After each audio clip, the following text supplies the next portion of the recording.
What's stopping you from becoming a Catholic? Why can't women become priests? Why do Catholics worship Mary? What's stopping you? Why do I need to confess my sins to a priest?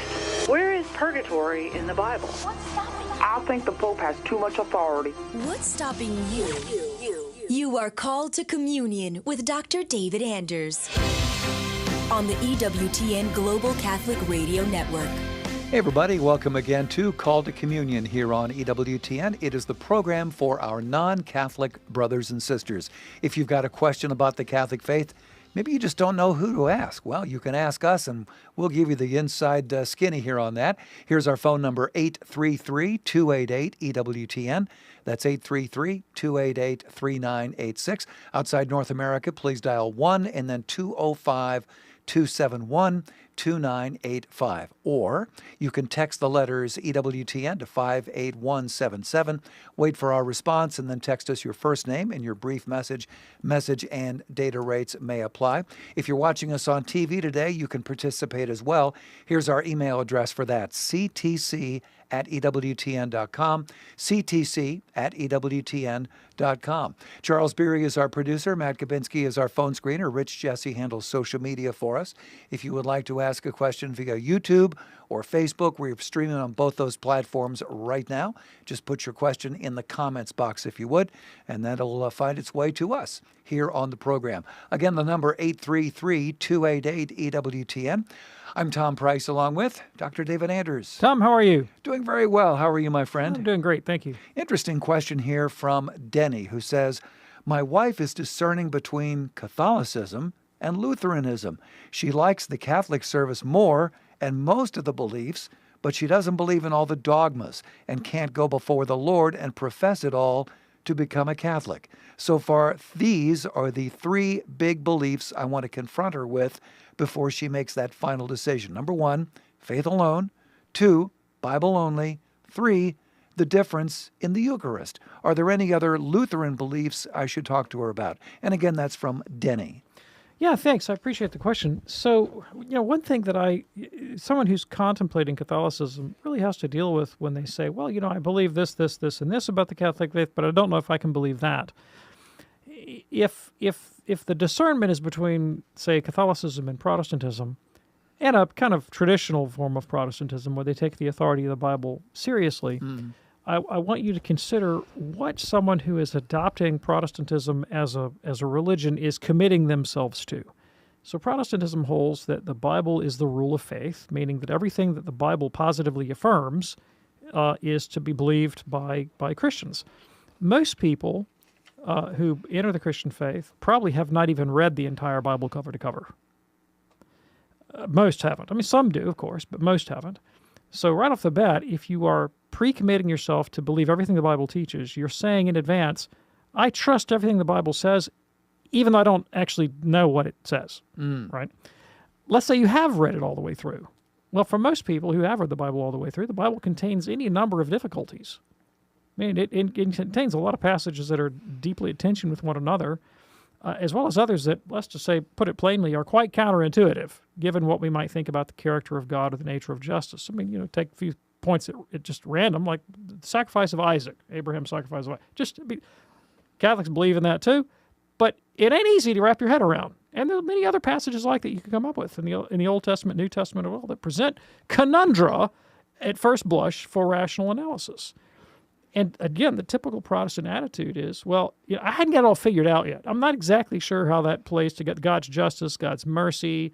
I don't have all that stuff worked out, but God has it worked out somehow. So I'm going to just commit myself to the thing, trusting that either I'll figure it out later down the road, or God has it all figured out, and it's enough for me just to believe the Bible, take it on faith, right? Yeah.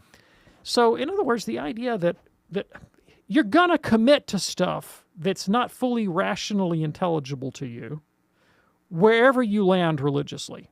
You're going to have some kind of implicit faith wherever you decide the buck stops. If the buck stops at the Bible, you've got to make an act of implicit faith in the Bible. If the buck stops at the teaching of the Catholic Church, you're going to have to make an act of implicit faith in the teaching of the Catholic Church. So the attitude that, I'm 80% there on understanding the dogmas of the Catholic faith, but there are 20% of doctrines that don't make sense to me. Not being Catholic is not going to alleviate that existential uncertainty, right?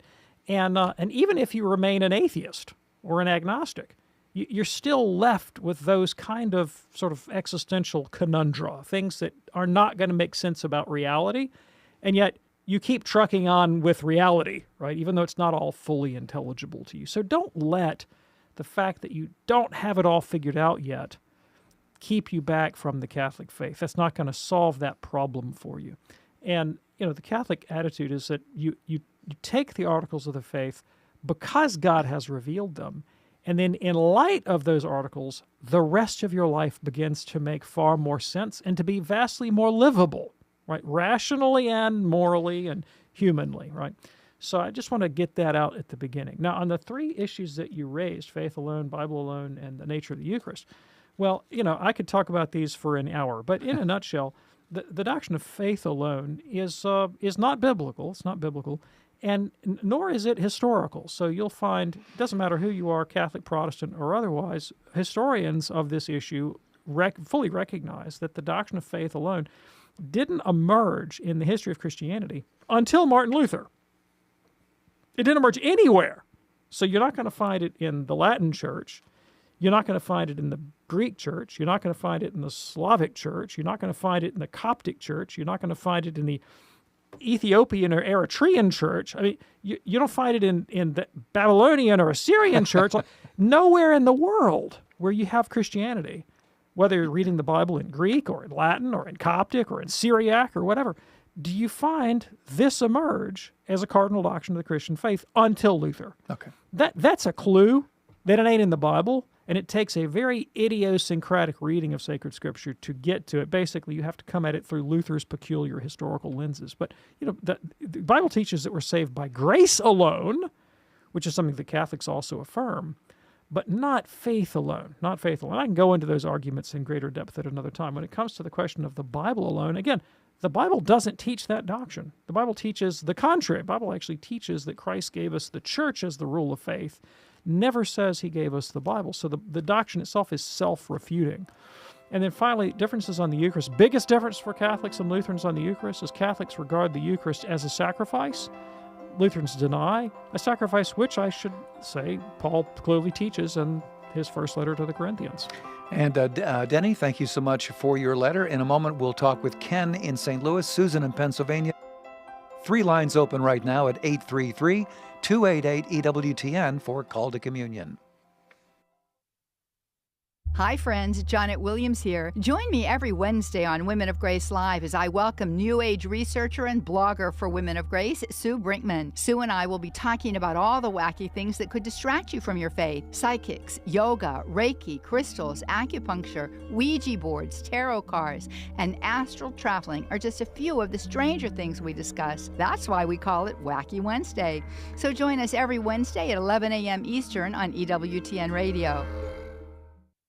This is Life Issues with Brad Mattis, president of Life Issues Institute.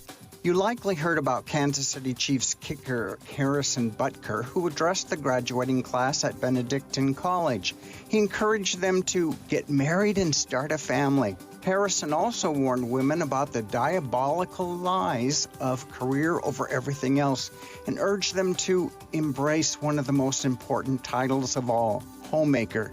He took Biden to task for his pro-abortion agenda and referred to the degenerate cultural values and media. The official Twitter page of the city of Kansas City published Harrison's home address.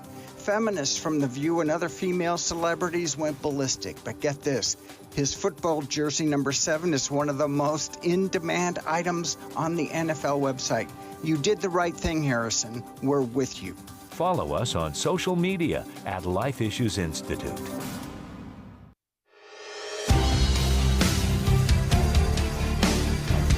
Hey, glad you're with us for a Call to Communion with Dr. David Anders here on EWTN. If you're ready now, let's go to the phones at 833-288-EWTN, beginning with Ken, a first-time caller from St. Louis, listening on the Great Covenant Network. Hello, Ken. What's on your mind today, sir? Well, thank you very much for taking my call.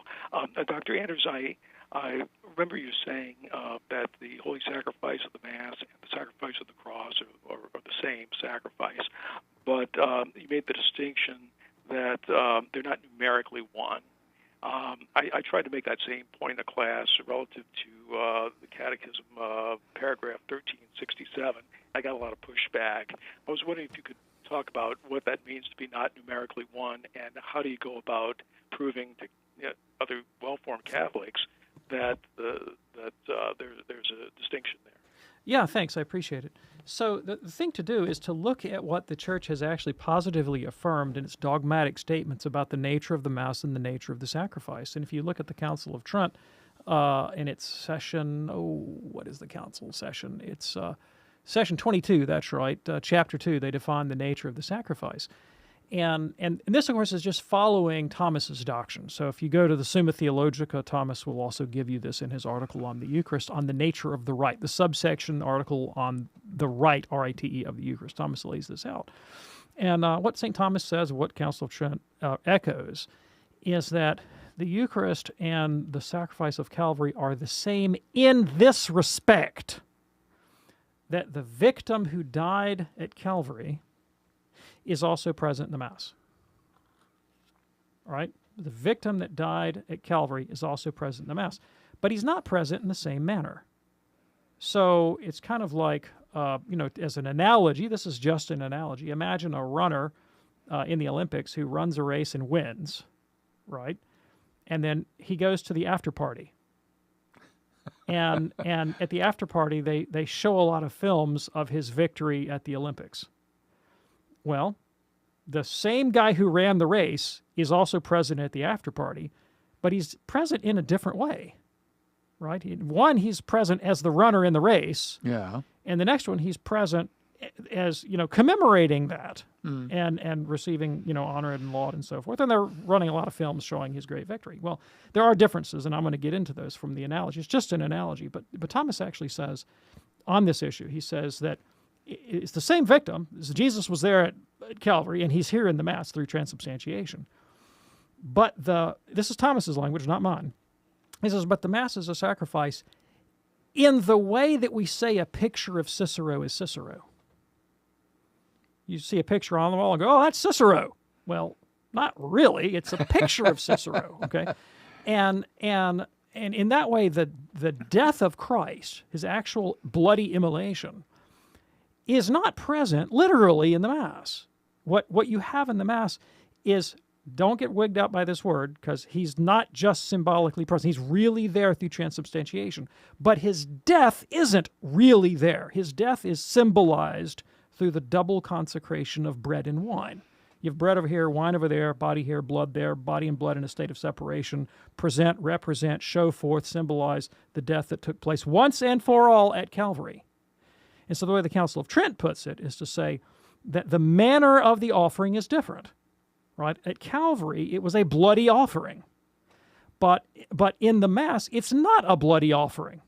Right? It's the offering of Jesus' body and blood, because they're really there, but there's no immolation. There's no death that takes place. We don't kill him in the Mass. The fruit of Calvary is made present in the Mass.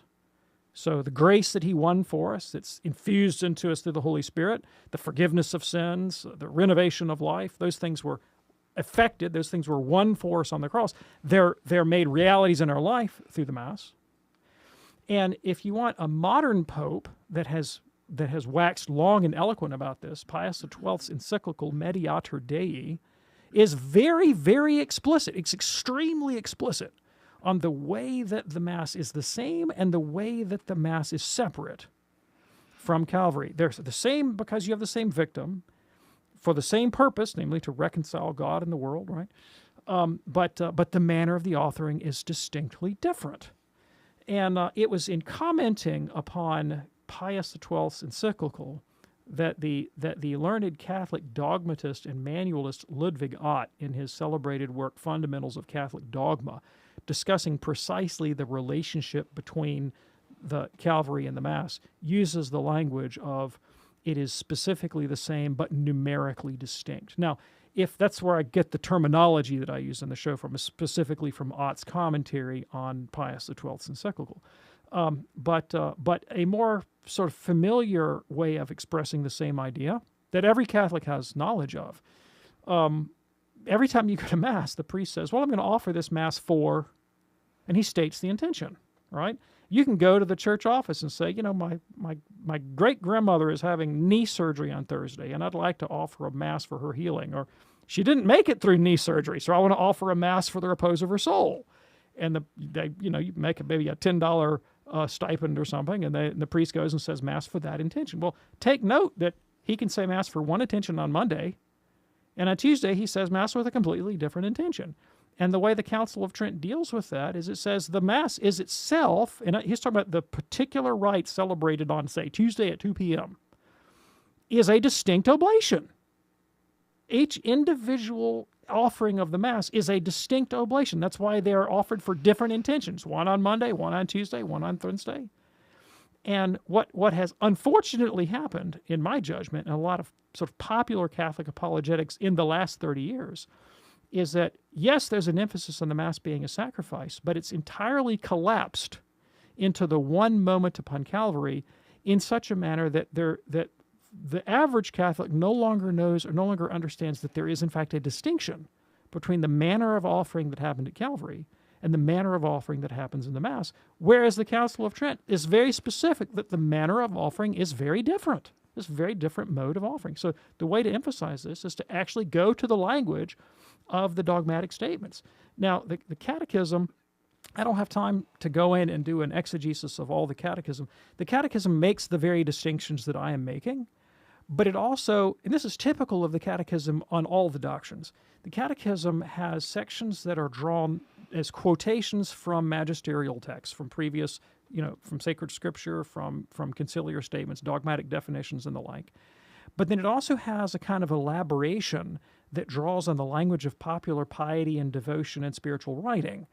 And so interpreting the Catechism, and the instructions from the Holy See about how to do this are very explicit, requires some degree of nuance. You have to understand the kind of language the Catechism uses and interpret it accordingly. So each proposition in the Catechism is granted the weight ascribed to the source text from which it falls. So in other words, when the Catechism quotes Scripture, it's both inspired and infallible. When it quotes dogmatic definitions, it's infallible. When it quotes, say, canon law, theologians, and spiritual writers, it's maybe authoritative, but not necessarily infallible in the same. So you have to bring these sort of nuances to bear. And if we had more time, or you and I were sitting down over a cup of coffee, I'd walk you through all the statements in the Catechism and do the exegesis for you to show you how it lines up with the teaching of the Fathers, with Thomas, with the Council of Trent, with the Catechism of Pius X, with the encyclical of Pius XII, and so forth.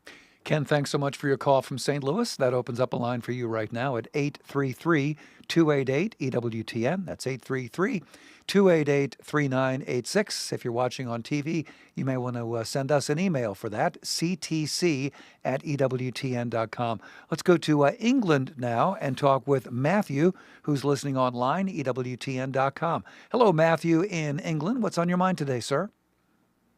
Hello, thank you for taking my call. My question is, are biblical scholars automatically authorities on theology as well? I used to think for a long time they were the same, but I've only been more and more surprised at some of the conclusions made by some scholars who are very well known in other Christian sects. And what prompted this call in particular was there's a popular level commentary on the Book of Revelation by one such scholar who's very well known on this side of the pond. And I know at the best of times, chapter 12 can be a bit of a battlefield, but for such a lauded expert to conclude that any mistaken reference to Our Lady is only a minority view based on a small verse or two, it went against even their own arguments made earlier in the other book when they referred to other figures like St. Michael and Satan, etc. And there was no attempt to even entertain the richness and the beauty of contributions to theology throughout history in that part of the text. So I just wondered, would it be fair to draw a distinction? Can someone be a great biblical scholar yet draw contrary or incomplete theological conclusions All day long and twice on Sundays. Yeah, absolutely. Absolutely. A person can be a very gifted biblical scholar. So the discipline of biblical scholarship has changed a lot over the years. And so the goals and aims of biblical scholars are not the same today that they would have been 500 years ago or 1,000 years ago or 2,000 years ago. But today, the way biblical scholarship typically works is, first and foremost, biblical scholars are historians. And they are attempting to arrive at the best manuscript traditions behind biblical passages to understand, what's the best we can do to discern what the original author actually wrote. They're trying to apply linguistic tools and archaeological tools and philological tools and comparative studies to understand the language that's being used, what do the words actually mean in their historical context, to try to situate biblical books within those historical contexts to make sense of what may be implicit rather than explicit. They're really that's how these texts may be received by the earliest Christians. They're really trying to do the work of historians, and that's incredibly important work. And I personally have continued to benefit enormously from the work of biblical scholars, whether or not they're Catholic, and I read their works.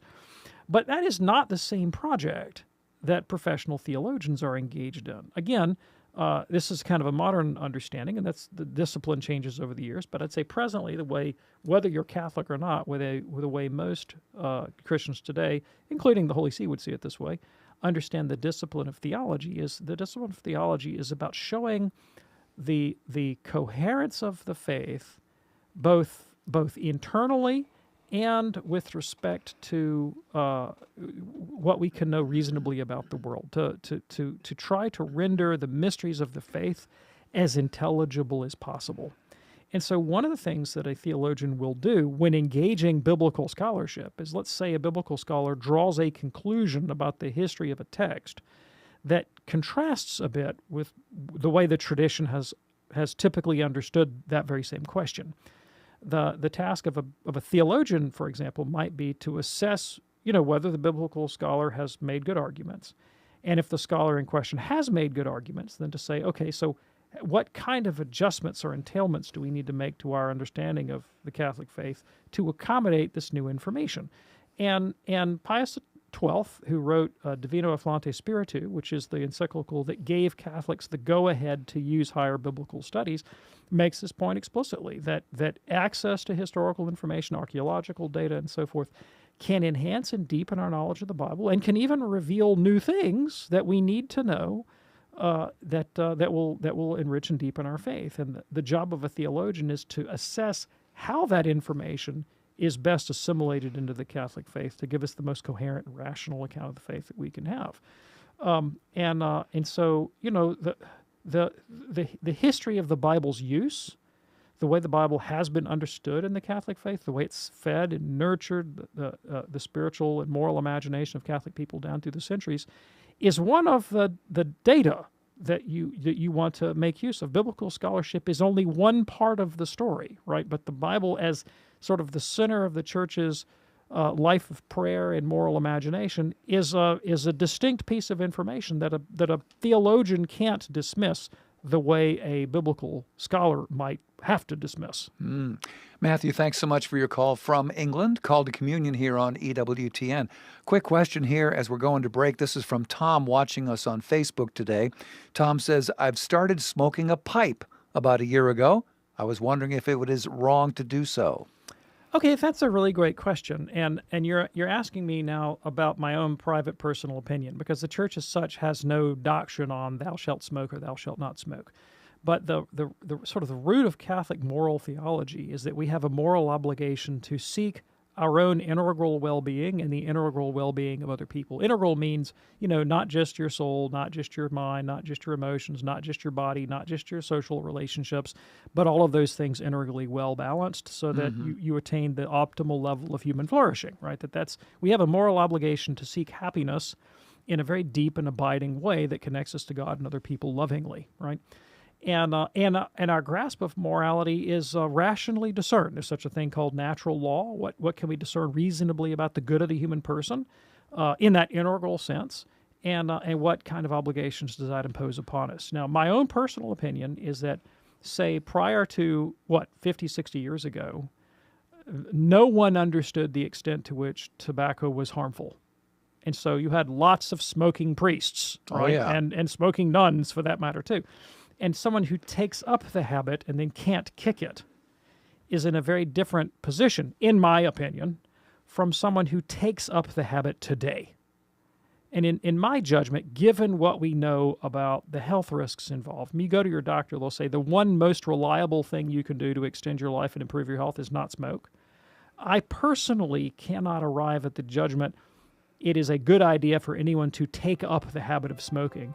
And to do so in spite of the evidence seems to me to be manifestly irrational when right reason is the rule of the virtuous life. Tom, thanks for watching us on Facebook today. In a moment, we'll talk with Steve in Florida, Bobby in Michigan, Ethel in Kentucky. Lots more straight ahead on this edition of Call to Communion with Dr. David Anders here on EWTN. Do stay with us. May is the month dedicated to the Blessed Mother. Pope St. John Paul II said, "Today we begin the month dedicated to Our Lady, a favorite of popular devotion." In accord with the long-standing tradition of devotion, parishes and families continue to make the month of May a Marian month, celebrating it with many devout liturgical, catechetical, and pastoral initiatives. Hail Mary, full of grace, the Lord is with thee. Join us in this devotion to the Blessed Mother with rosaries, books for children and adults, nativity sets, prayer cards, statues, and more. Available now at EWTNRC.com. The wisdom of Mother Angelica. What do you do on Sundays? You go to church? No, I golf. Ever make a hole in one? No. Well, why don't you pray a little bit? Pray. Yeah, pray. Oh, why I need to pray? I could give you 50 reasons. For more information on Mother Angelica, visit Religious Catalog at EWTNRC.com. From Rome to your home, EWTN's Vatican Bureau lets you watch all of the important events from Rome, even if you don't have a TV.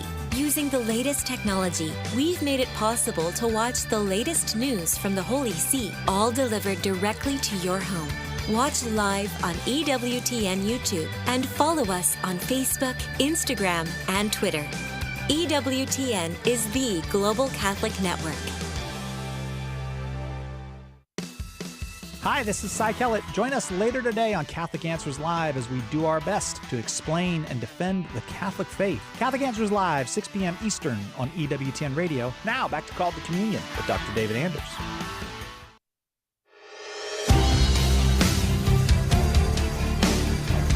It's Called to Communion with Dr. David Anders here on EWTN. Our phone number, 833-288-EWTN. If you have a question for David, 833-288-3986. Hey, congratulations going out to two more members of the EWTN radio family. WJPN in Dumfries, Virginia, celebrating 8 years with EWTN. Also KEFA in Wenatchee, Washington, marking 10 years with us. Congratulations to David Morales at St. John Paul the Great Catholic High School in Virginia. That's where WJPN is. Also Michael Drollman at Core Christi Academy in Washington State. From all your friends here at EWTN. All right, back to the phones now. Here is Steve in Florida, listening to us on Sirius XM, Channel 130. Hey, Steve, what's on your mind today, sir? Hi, Dr. Anders. Thank you for your ministry and calling. I'm a regular listener in Florida, but I had a question. Hypothetically, I'm not married, but if I had a Catholic family, would I have committed moral sin if my wife wanted to raise the family or the kids from her side Protestant, mainly like Presbyterian, traditional Presbyterian? Okay, thanks. So let me make sure I have the situation set up. So you're saying, let's say I'm Catholic and I'm married to a Presbyterian woman. We have children together, and my wife insists on raising the kids Presbyterian. Am I in mortal sin if I concede to that demand? Not necessarily. So the Catholic teaching on mortal sin is that for something to be a mortal sin, first of all, the matter in question must be objectively grave. And I would consider the question of the proper worship of God to be a grave matter, right? So that's only one criteria. The other two criteria are that first of all, I need to be aware of the gravity of the thing. I have to really kind of have my eyes wide open about the thing. If I do something wrong, I do it with kind of impunity. And then the third criteria is that I'm not acting under compulsion, but I'm acting freely. And, of course, those second two criteria are impossible for anybody other than God to objectively evaluate, right? I can't stand here and make the judgment, you absolutely knew what you were doing, and you totally did it, like, with an uncompelled conscience. I can't know that. That's why we always leave the judgment of souls up to God. We don't pass judgment up. We tell people what's the objective right thing to do, but then we let God make the decision as to whether they're fully morally responsible for that. I would say that, look, I used to be a Presbyterian, now I'm a Catholic. I wouldn't have made the change if I didn't think I had left the good for the better, right? I left the good for the better. And I wouldn't be a Catholic if I didn't have that judgment. So if you ask me, and I can give you all the reasons why later, you ask me, you say, well, Anders, if I go from Catholic to Presbyterian, how do you view that? Well, in my judgment, you've left the better for the not as good. You've left the good for the okay, right? And that's the way moral choices work. You choose a lesser good over a greater one. So yeah, I think if you choose Presbyterian over Catholic, you're choosing a lesser good over a greater one.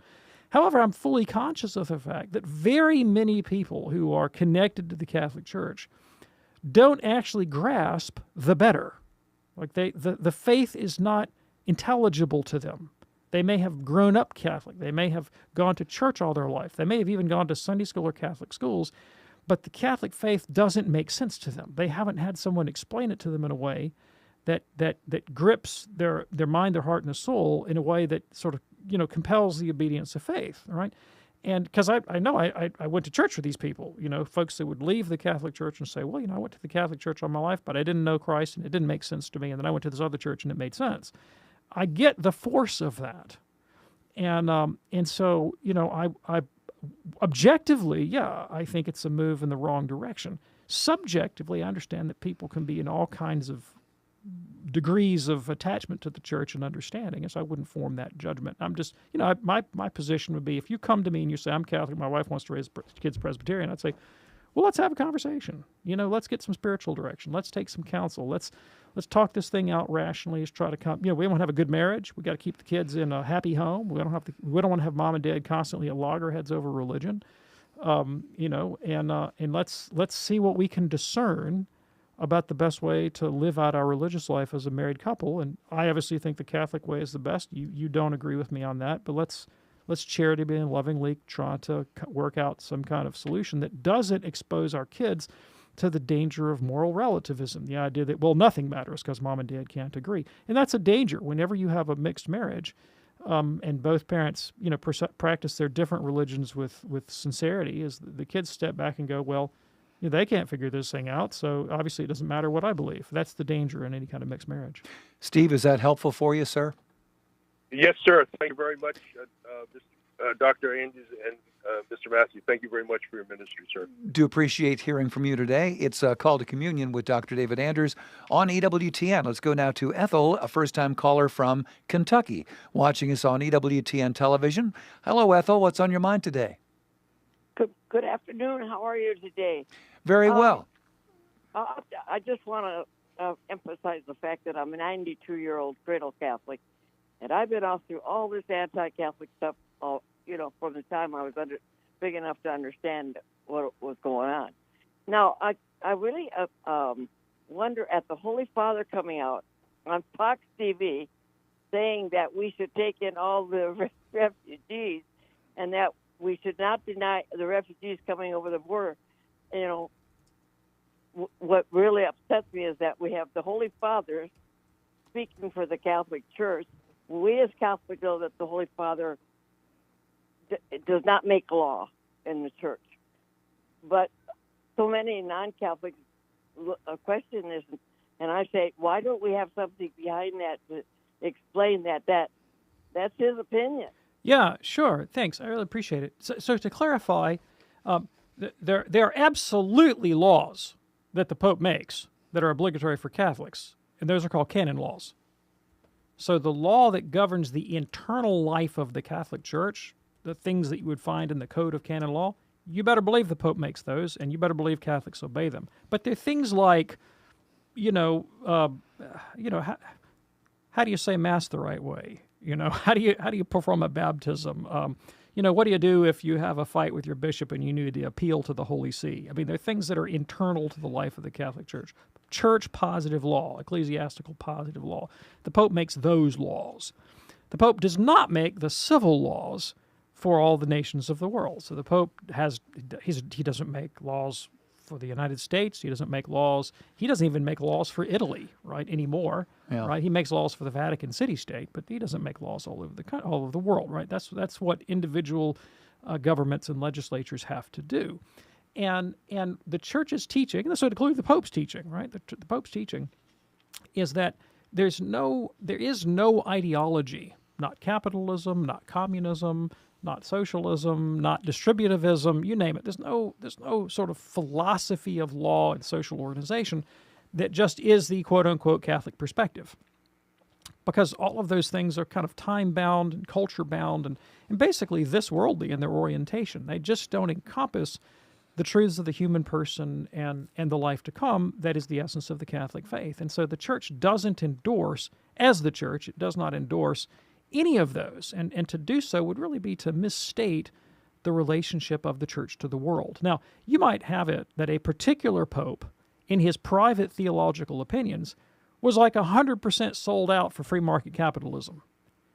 And so he might get up and make all kinds of addresses and really, urge people to go read, like von Mises and Austrian economics and let's get rid of all government regulations. And that would be an expression of his personal ideological opinions, but it wouldn't be an expression of the objective teaching of the Catholic Church. Or he might be a communist. Well, unlikely, but yet it's possible. He might be a socialist. He might be a distributivist, and he could quite literally pontificate all day from that point of view, and yet it wouldn't be the same thing as the Church's social doctrine. Now, what the Church does have is it does have a social doctrine.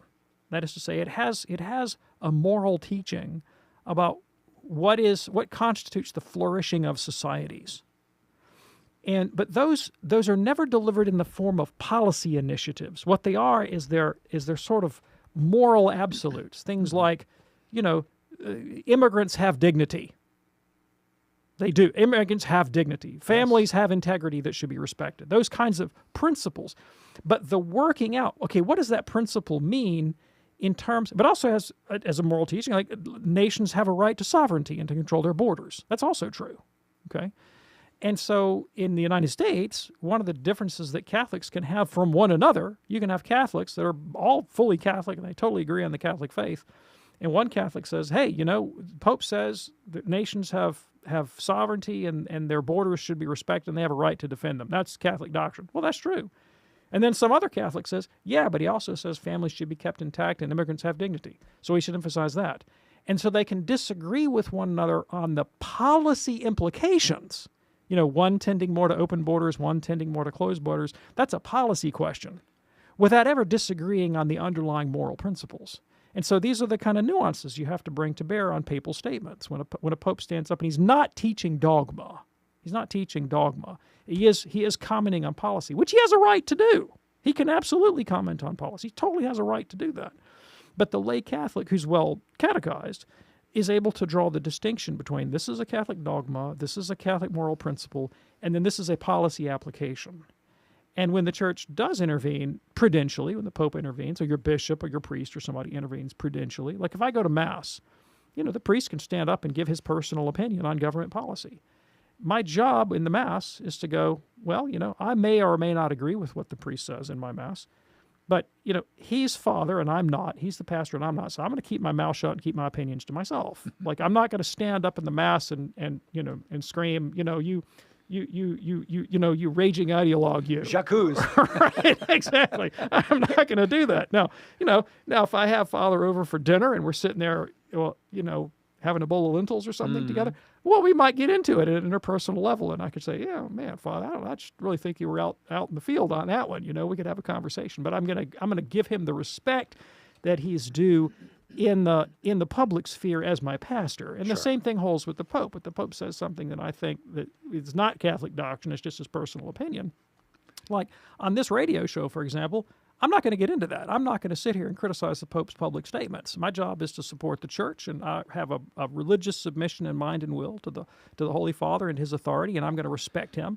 There's a time and a place and a forum for people who have the proper standing, like cardinals, for example, can share their opinions with the Pope if they think he's said something that needs to be clarified more. But that's, for most of us, we're not in that position, and so, like Twitter feeds and YouTube commentaries and social media and all that is just airing our own opinions is probably not the best forum for dealing with those kind of questions. Ethel, thanks so much for your call from Kentucky today. It's called Communion here on EWTN. Let me tell you about something beautiful now available from EWTN's religious catalog, and that is the Our Lady of Fatima Genuine Gemstone Rosary Bracelet. The special rosary bracelet was designed to tell the story of Our Lady of Fatima. It's handmade right here in the U.S. of A. The design uses a variety of semi-precious stones. A booklet is included that explains the significance of the beads and the medals. And alongside the Our Lady of Fatima medal is an angel, a reminder of the angel of Portugal that first appeared to the Fatima kids. A rose reminds us of the shower of rose petals that fell after the miracle of the sun. The crown symbolizes Mary's words to the children, "In the end, my Immaculate Heart will triumph." And the bracelets, by the way, are stretchy, so one size fits most. EWTN's religious catalog has 30 different bracelet styles from which to choose. Visit EWTNRC.com to find your favorites. Again, available right now at EWTNRC.com. All right, back to the phones now. Here is Bobby. Bobby is a first-time caller from Michigan, listening on Sirius XM Channel 130. Hey, Bobby, what's on your mind today, sir? Well, I'm a new Catholic after being a Protestant for about 72 years. Wow. And just 3 years ago on Easter Vigil, I became a Catholic. And I do have some questions about a friend of ours has a daughter who became a son, and then she married a son that became a daughter. So the wedding, how does it between a man and a woman? My question is, what's the Catholic stand on that kind of marriage? Okay, thanks. I really appreciate the question. So, first of all, let's deal with the underlying anthropology before we deal with the marriage. And the Catholic Church teaches that biological sex, which is binary in, 99.999% of the cases, there are people that have strange chromosomal abnormalities where they don't completely develop according to, whatever the proper morphology is in normal human development. And that's a kind of a handicap, just like somebody who's born blind or born deaf or something. And so it's a tragedy to be mourned and cared for, but it's not definitive of the nature of the human person. But in the vast majority of cases, human sexuality is binary, and that's a fundamental category, both personally in terms of my identity, as well as socially, meaning that it really is in accord with justice for society, not just the Catholic Church, but governments and cultures and rituals, to recognize and underscore, celebrate, hallow, and protect the sexual differentiation of men and women, because that's what is intrinsic to our need and desire to procreate and raise children. Right? You got to have men and women to have babies and raise those children with mothers and fathers in families for the well-being and replenishment of society. And so it's a fundamental category. And it comes into the life of the Church, particularly in the sacrament of matrimony, because the sacrament of matrimony is not a ceremony to simply celebrate, say, subjective erotic attraction. And to me, that's what marriage has become in the culture. Like two people of whatever self-definition decide that they're kind of into one another, and they expect society to go, yay! And so marriage means nothing other than society's yay for two people who are romantically attracted. And that's just fundamentally not what marriage has meant to most cultures and most people for all of human history, and it's certainly not what the Church means by it. Marriage is the institution whereby a man and a woman join in a lifelong indissoluble union for the sake of raising a family. Now, generally speaking, some kind of romantic attraction can help that process along, but it is not actually strictly necessary. So, lots of arranged marriages between royalty, for example, in Catholic history, where for reasons of family alignments and political alignments, and for whatever reason, it would seem to be prudent for this couple to marry, even though maybe they didn't find one another the most attractive. And I remember I met a couple one time, a missionary couple, and this young man, he wasn't Catholic, but he was a Christian, and he felt called to a life of missions, and he was going to travel overseas and work in missions, and then. And then he knew this young woman, and, doggone it, she was also called to a life of missions. And they came together and they said, you know what, we will be more effective as a Christian witness in the world if we're together than apart. And that was the basis of their union. It was this decision to sort of align to this common mission of serving God and the church and their world, right? And they loved each other and all that, but it wasn't driven by the kind of sort of Hollywood stars in your eyes romance that everyone else seems to think is the essence of marriage. And they had the right idea, right? Because as you know, and I know, the stars in the ice thing doesn't last, right?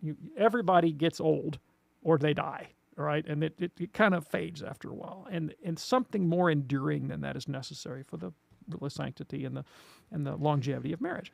But anyway, for that reason, that's what the church believes marriage is, and that's the way the church celebrates it. So the anthropology is connected to the institution of marriage. In my judgment, transgenderism is a religious movement. It's not fundamentally a scientific one.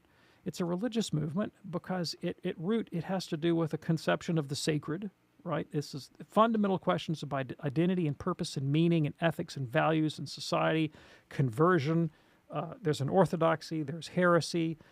It's sort of it's kind of like New England Puritanism, where the terms have been changed, right? But there's it begins from a kind of radically introspective declaration that there's something in my interior that no one else can see. It's not verifiable by anybody but me. It's sort of this inner sense of identity to which I have a kind of infallible access through introspection, and you are obligated to concede the truth of my introspection, right? Without any kind of criteria other than my own self-reporting.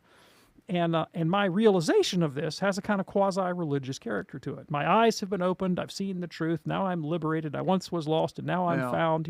I see the parallel. And then it forms a moral, and I put that in scare quotes. It forms a moral community, or a community that has a conception of what morality is in their case, and it's celebrating this kind of self-definition, and then it should in turn be imposed on society. Right? If you don't come along with this, then you're a heretic or an outcast, and you don't get a vote, right? And you're an evil, bad person. And of course, they have their heretics, and they have their orthodox, and they have their heresy trials and their witch trials and all of that. And but it's fundamentally grounded in what's it's not scientifically or objectively observable, which is the self-reporting of someone's interior, utterly subjective experience of introspection, right? Which is that. There's no authority there other than that individual conscience. Right. Very similar to Puritanism's conception that the basis for the gathered church in Puritanism was my self-report that I'm God's elect. I've told you that I'm converted. I've met Jesus in my interior life as a Puritan, and you just have to agree with that. And on that basis, we're going to form a gathered church. And if you're outside, like Ann Hutchinson or somebody, we're going to burn you at the stake or run you out of Boston. And so it's very similar to early Christian Puritanism, right? Fascinating. Very different from the Catholic conception of conversion, I might add. And so it's a religious movement, basically. And we are all told that we have to go along with it. But I think we do so at great cost, right, to the dignity of the human person, to the freedom of religion, for that matter, and to the institution of marriage. And so the relationship you've described is just not what Catholics mean by marriage. Now, the irony here is what you've said is you actually have a biological man and a biological woman, like, who have pledged themselves to one another, right? But they're confused about who's who, right? Yeah. And so, I don't know that this has ever been adjudicated in a sort of canon law tribunal, but my sense is that they can't be intending what the Catholic Church means by marriage, right? Well, maybe they are, but so for the Catholic Church to recognize a marriage, the couple involved, at bare minimum, must intend the procreation of children through sexual union. And so, whatever you call it, like the biological male must intend for the biological female to become pregnant through sexual association, and the biological female must intend the same thing. There's so many unanswered questions here, but on the surface, it is not what the church means by marriage. This is why we have seat belts, by the way, here on the set. We have seat belts so that we can okay, I understand. Thank you so much for your call. Appreciate that, Bobby. Let's go now to Zach in St. Louis, listening on the Great Covenant Network. Hey there, Zach. What's on your mind today, sir? Hi, thanks for taking my call. My question is, how many Catholic saints are there? Oh, yeah, thanks. I really appreciate the question. Well, I think I'll take a quote from Carl Sagan. Okay. Billions and billions, right?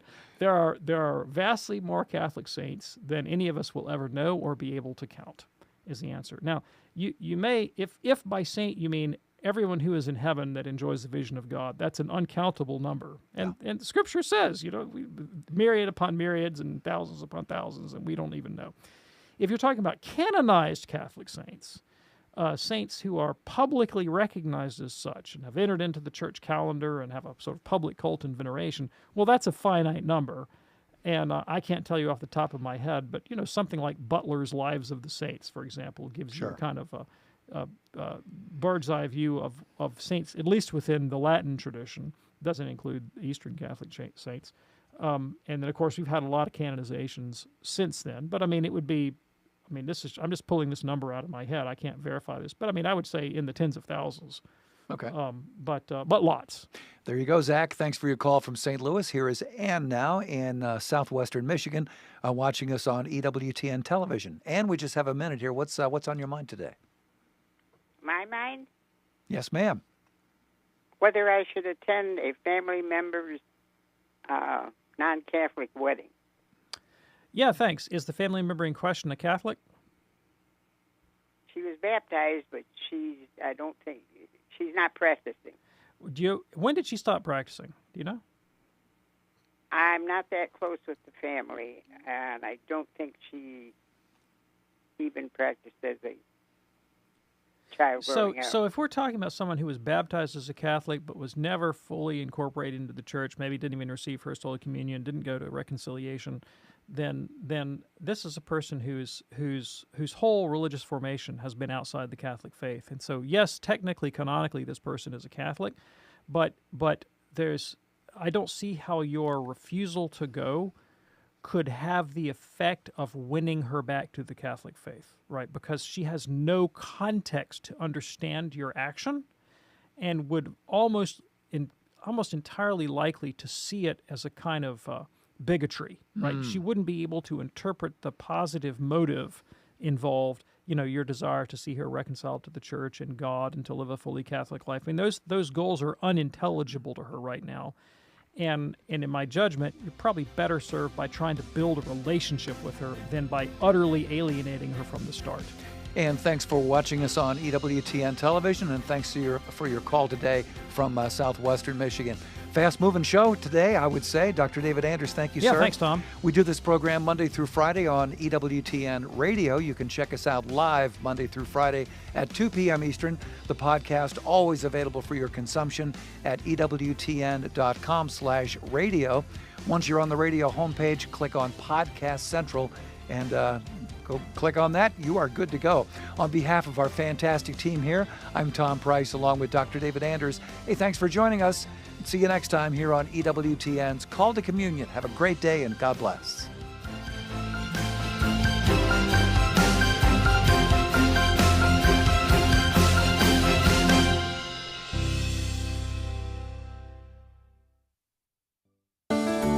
EWTN, teaching the truth. I have wanted to thank you so very much. Thank